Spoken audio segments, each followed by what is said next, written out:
Good morning, Happy Valley, and welcome back to another edition of the Penn State 365 podcast. I'm your host, Richie O'Leary, and joined as always when talking Penn State recruiting by our Penn State insider, happyvalley.com insider, technically, Dylan Callahan-Crawley. Dylan, big weekend for Penn State.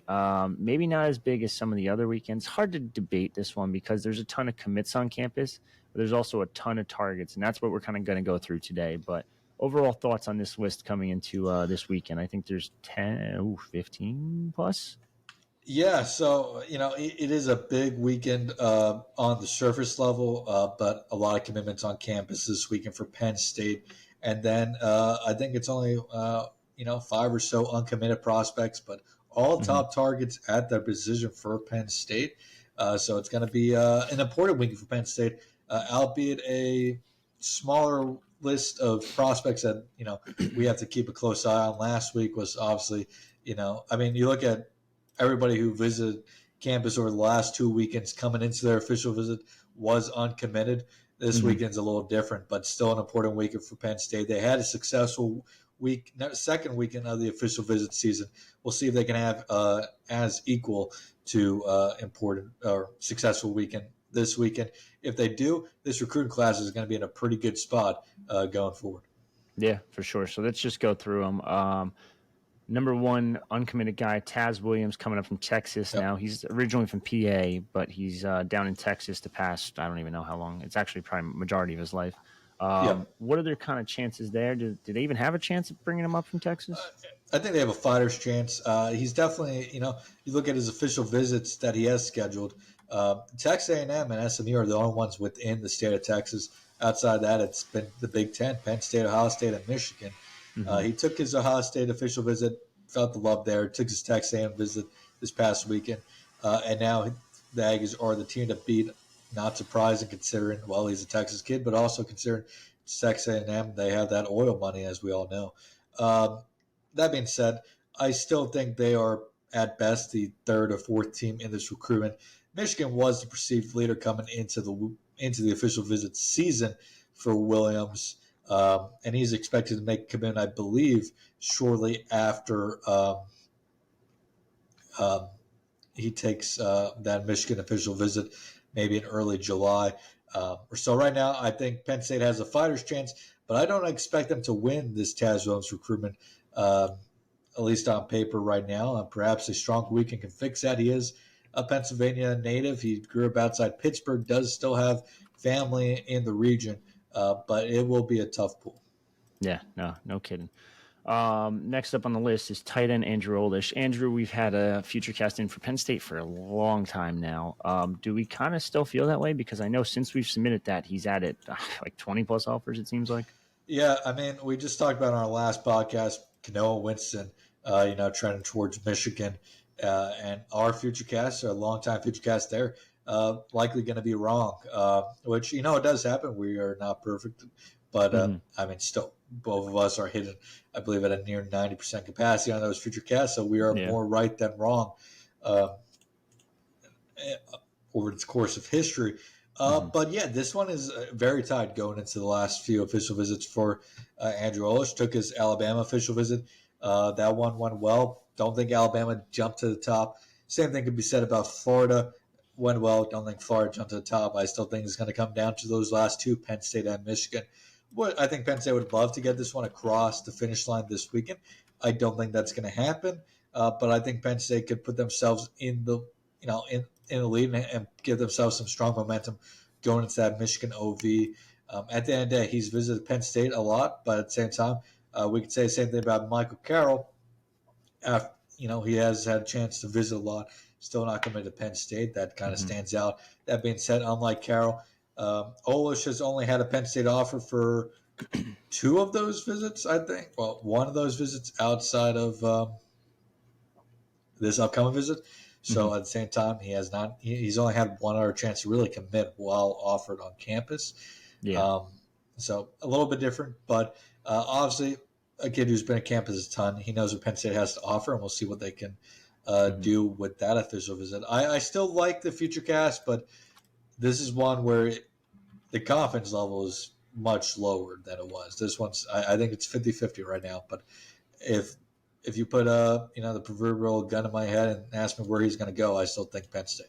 Yeah, this will be his third trip to campus this calendar cycle, so definitely going to be something to watch. Now, like you said, he did visit Florida, did visit Alabama, and also has a Michigan visit. So Michigan's going to be a tough one, I'm sure. Florida and Alabama aren't easy either. But moving on a bit, you kind of segued into this one already because we're not 100% sure he's going to make it to campus. He said he might make it to campus, but Michael Carroll committed to Alabama this past Yeah. weekend. This past week. He is a legacy recruit. Yeah. But do we think he'll end up making it to campus number 1? And 2, if he does, they have to have a pretty good shot, you would assume, right? Right. And for those watching, we're recording this on Tuesday. So by the time this comes out, he may have said, hey, I'm not making it. Or he may have said, hey, I'm still coming.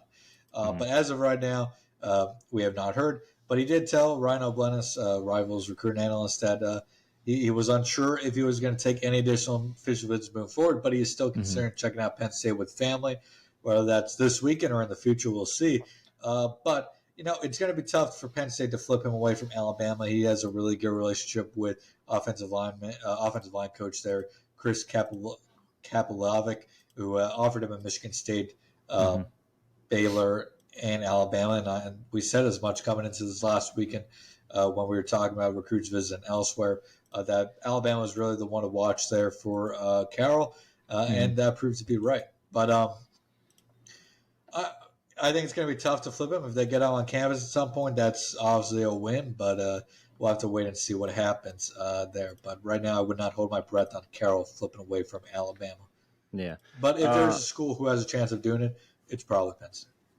Gotcha. So now next up is defensive tackle Randy Adarica coming up from Miami Central. Now, we kind of liked his chances of ending up at Penn State, but now we're kind of sitting a little bit differently because he had a very good USC visit this past weekend, and we've seen Lincoln Riley tweet out the fact that they probably landed 3 guys. Now, I think only 1 or 2 of them has went public so far.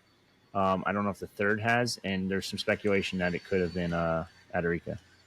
Yeah, we'll see what develops with Adarica over the next few days here at the time of recording. But if he does arrive at Penn State on Saturday, that's obviously, I think, a win for Penn State coming off that USC official visit. Just be able to get some momentum back. There was some, quality momentum for Penn State in this recruitment coming into the official visit schedule, dating back to April when Marcus Benjamin of our Miami site originally put in a future cast for Randy Adarica to land with the Nittany Lions. And even Adam Gorney back in May said Penn State had been the leader for some time. He's developed a really good relationship with Deion Barnes. So if they can get him on campus, get him with Deion Barnes, I like Penn State's chance to potentially grab some momentum back in this recruitment after that strong visit to USC. But we'll see what transpires over the next few days revolving around a potential commitment. But if he arrives in Happy Valley this weekend, I do like Penn State's potential chance to flip momentum back to them this weekend. Yeah. Now, one guy I want to talk about that is actually committed, but has taken another official visit, and that's DJ McClary. He took an official visit to Rutgers a couple weekends ago. It sounded like Rutgers was pushing pretty hard. Do we think that he ends up just coming to campus and settles it? Because he's told me personally, and I've written this in articles and stuff, but the fact that Manny Diaz isn't there anymore kind of hurts him a little bit with Penn State. Yeah, no, I think this is one where McClary, I think this is one where McClary gets the answers to the questions he wants. Penn State gets to answer some questions that they have. And at the end of that visit, he's either going to be committed or not, right? I think this is one where he comes out comfortable with what he saw and stays committed to Penn State, or he comes out of this and says, maybe this is not the place for me, and I guess at that point Rutgers would be the pick.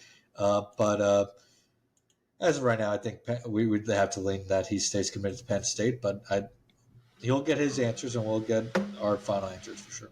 Yeah.